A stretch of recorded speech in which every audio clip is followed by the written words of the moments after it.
राष्ट्रहित टाइम्स, राष्ट्रहितासाठी समर्पित news channel. Pune ग्रामीण पोलिसांनी शिरूर शहरात मोठी कारवाई करून 10.5 किलो मेफेड्रोन एमडी जप्त केला आहे।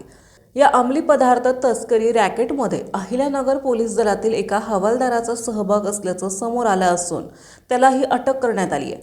हवालदार श्यामसुंदर विश्वनाथ गुजर वय वर्ष 39 राहणार नेपती अहिल्यानगर यांच्यासह शादाबा रियाज शेख वय वर्ष 41 राहणार डबेनाल शिरूर, ज्ञानदेव उर्फ माऊली बाळू शिंदे वय वर्ष 36 राहणार कोहकडी पारनेर अहिल्यानगर, महेश दादाभाऊ गायकवाड वय वर्ष 27 राहणार हिंगणी श्रीगोंदा अहिल्यानगर आणि ऋषिकेश प्रकाश चित्तर वय वर्ष 35 राहणार कुरुंद पारनेर अहिल्यानगर यांना अटक करण्यात आली आहे।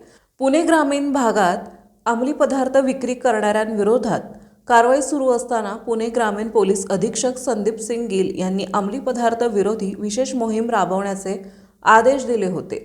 या मोहिमेदरम्यान शिरूर शहरात अंमली पदार्थ तस्करीचे रॅकेट सक्रिय असल्याची माहिती वरिष्ठ अधिकाऱ्यांना मिळाली।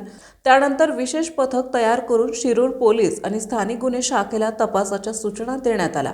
तपासादरम्यान शिरूरमधील गॅरेज चालक शादाब शेख याला अटक करून झडती घेतली असता त्याच्याकडील 1 किलो मेफेड्रोन जप्त करण्यात आले। पुढील चौकशीत ड्रग पुरवठा करणारे ज्ञानदेव शिंदे, महेश गायकवाड आणि ऋषिकेश चित्तर यांना अटक करण्यात आली। त्यांच्याकडून आणखी 9.5 किलो मेफेड्रोन जप्त करण्यात आले। सखोल तपासात अहिल्यानगर जिल्ह्यातील स्थानिक गुन्हे विभागात कार्यरत हवालदार श्यामसुंदर गुजर हे या रॅकेटमध्ये सहभागी असल्याचं निष्पन्न झालंय। त्यानंतर मध्यरात्री त्यांनाही ताब्यात घेण्यात आले। प्राथमिक तपासात ते या रॅकेटचा मुख्य सूत्रधार असल्याची शक्यता व्यक्त करण्यात येत आहे।